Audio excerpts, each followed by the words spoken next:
भावनात्मक बुद्धिमत्ता वह क्षमता है जो हमें अपनी और दूसरों की भावनाओं को समझने, प्रबंधित करने तथा इस ज्ञान का उपयोग करके सफल संबंधों को विकसित करने की अनुमति देती है।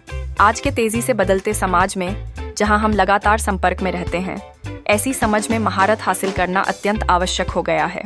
पहला चरण आत्म जागरूकता है। जब हम अपनी भावनाओं को समझते हैं तो हम उन पर प्रतिक्रिया देने के तरीके को बेहतर तरीके से नियंत्रित कर सकते हैं।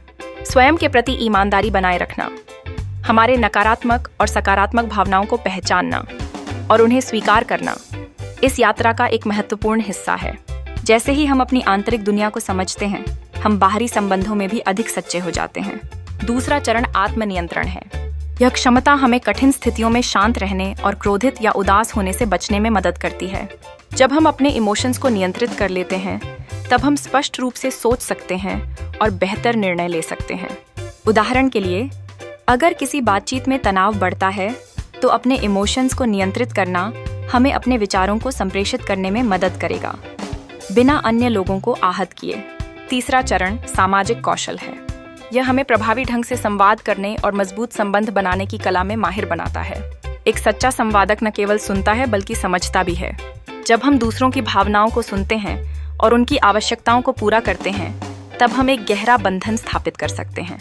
उदाहरण के लिए, अगर कोई मित्र मानसिक तनाव में है, तो उनकी भावनाओं को समझना और उनके साथ रहना उन्हें सहारा देने का एक महत्वपूर्ण तरीका है। अंत में, भावनात्मक बुद्धिमत्ता के साथ हम सहिष्णुता और सहानुभूति का विकास कर सकते हैं। यह न केवल हमें अपने संबंधों को बेहतर बनाता है, बल्कि समाज में सकारात्मक योगदान भी करता है। जब हम समझते हैं कि हर किसी के पास अपनी परेशानियां और संघर्ष हैं, तो हम एक दूसरे की सहायता करने के लिए प्रेरित होते हैं। इस प्रकार भावनात्मक बुद्धिमत्ता हमारे व्यक्तिगत और पेशेवर जीवन में महत्व रखती है।